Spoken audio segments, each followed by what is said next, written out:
Bobby Green knocks out Grant Dawson in 33 seconds with one punch. And he really didn't even do anything special. It was a simple left hand that wasn't even set up at all, but Grant Dawson never saw it coming, and that's for a few reasons. Firstly, Grant Dawson's striking defense is not very good, and we'll get into that later. Secondly, Bobby Green threw this punch so perfectly with no telegraph, and it was so fast that Grant Dawson never even had time to see it coming. And boy, did that punch land. And Bobby Green didn't need to do anything crazy to land that punch. It really was quite simple. Grant Dawson had found himself backed up towards the cage, and as he attempts to circle away, Green is able to cut him off by stepping to the outside of his lead leg. As they're in opposite stances, Bobby was in southpaw and Grant was in orthodox. Because he had cut off his movement to the left, the only two directions Grant Dawson could move would be back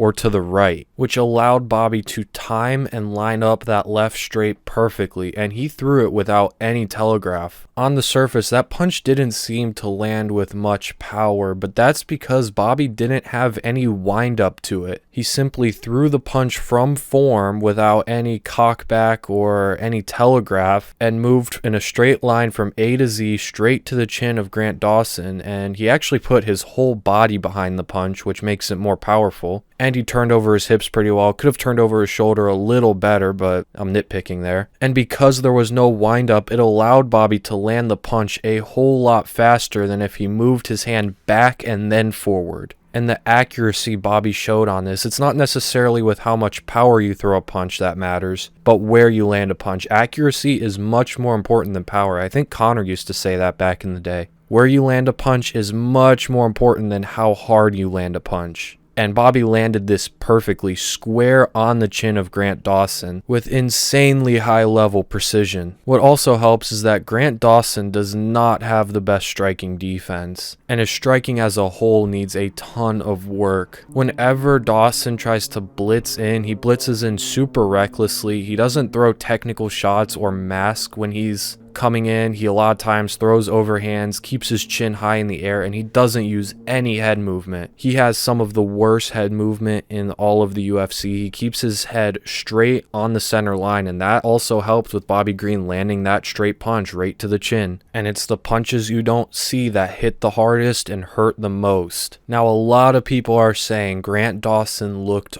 off, and I thought so too, so I decided to go back and rewatch the Demir fight, and to be honest, not a whole lot changed. Against Demir, Grant Dawson was continuously moving back. His striking defense was still terrible. Against Bobby Green, he immediately was backed up, and I thought that was weird at first, but I went back and watched, and that happened in the Demir fight as well. Whenever Dawson would try and blitz in, he blitzed in super recklessly and got caught so many times against Demir for doing that. Now, the main difference between why Bobby Green was able to capitalize on this recklessness and lack of striking defense, but Demir wasn't, is because Bobby Green is so much more powerful and so much more dangerous in the striking than Demir. Demir doesn't have a single knockout in the UFC, and I think he only has a couple in like the regional scene. Bobby Green, on the other hand, has a lot, and I mean a lot of power. You gotta have an iron chin like Drew Dober to survive shots from this guy. Now, he did seem a lot looser and calmer against Demir than he did in this fight. It seemed like the moment might have gotten to him. This was his first main event and his first 5-round fight, but he was super stiff and he wasn't moving on the feet like he did against Demir. He was super light on his feet in his fight against Demir, but in this fight, he was super flat-footed and almost timid.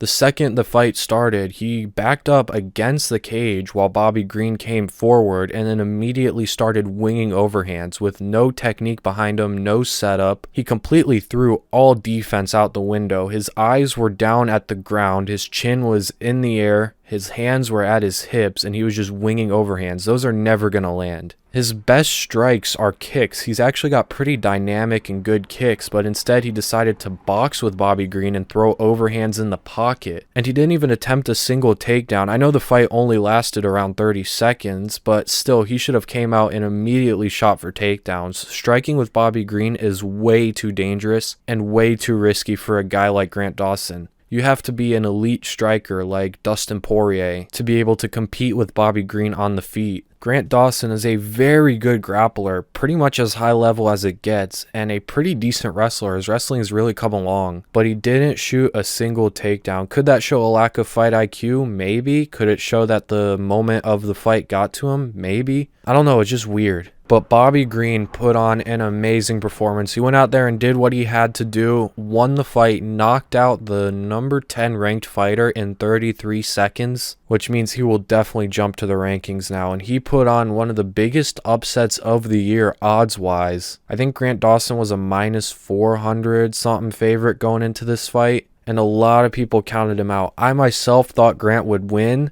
but looking back on the Demir fight, it's clear to see that Bobby Green had a much better chance than any of us thought initially, and that this fight should have been much closer than what the odds say, which obviously it should have been because Bobby Green won. I still think Grant Dawson has potential. He's 29 years old. He's got a lot of room for improvement. He's got some of the best grappling and good wrestling to go along with it. He just needs to polish up his striking, and then I think he could be a top 7, top 5 ranked guy. But now that Bobby Green is ranked, I think he should fight a guy like Matt Frivola or Renato Moicano next. He's 37 years old. He's probably not going to get a title shot ever. So let's put him in fun striker versus striker fights, and a guy like Matt Frivola or Renato Moicano, who are tough and will stay in there and will stand and bang with Bobby Green, I think is a perfect fight for him. But anyways, that is the end of the video. If you guys are new here and you did enjoy, please subscribe, like the video if you want, comment your opinions or anything you want in the comments down below. Follow my brand on Instagram, linked in the description. Follow myself on Twitter and Instagram, also linked in the description, and I'll see you guys in the next one.